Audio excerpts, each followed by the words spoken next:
Episode का last part फिर से टेंशन क्रिएट कर देता है।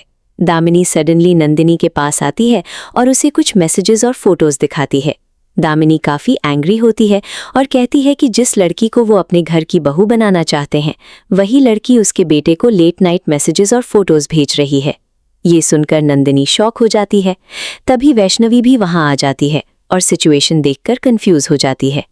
दामिनी डायरेक्टली उस पर इल्जाम लगाती है। वैष्णवी इमीडिएटली डिफेंड करती है और बोलती है कि पहले उसका नाम रियांश के साथ जोड़ा गया और अब नकुल के साथ भी जोड़ा जा रहा है।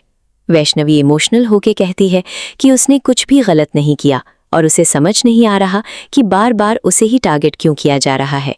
दामिनी गुस्से में उसकी बात सुनने को रेडी नहीं होती और बोल देती है कि उसे यहाँ आना ही नहीं चाहिए था।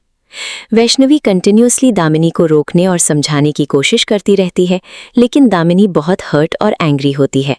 पार्थ भी ये सब देखकर टेंशन में आ जाता है।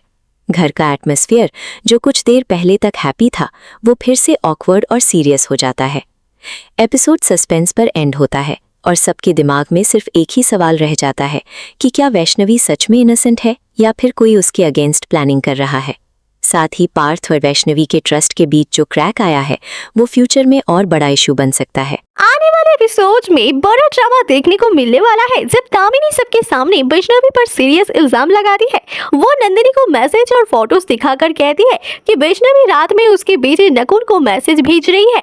ये सुनकर घर वाले शॉक हो जाते हैं और वैष्णवी तुरंत अपनी सफाई देने लगती है। वैष्णवी इमोशनल होकर कहती है कि पहले उसका नाम रियांश के साथ जुड़ गया था, अब नकुल के साथ भी। वो क्लियरली बोलती है कि उसने कुछ नहीं किया और कोई उसे फंसाने की कोशिश कर रहा है, लेकिन दामिनी उसकी एक नहीं सुनती और गुस्से में वहां से जाने लगती है। दूसरी तरफ पार्थ भी काफी कंफ्यूज्ड और अपसेट नजर आता है क्योंकि पहले डिजाइन वाला इशू और अब ये नई कंट्रोवर्सी उसके ट्रस्ट को और वीक कर देता है। वैष्णवी बार बार पार्थ को समझाने की कोशिश करती है, लेकिन पार्थ का साइलेंस टेंशन और बढ़ा देता है।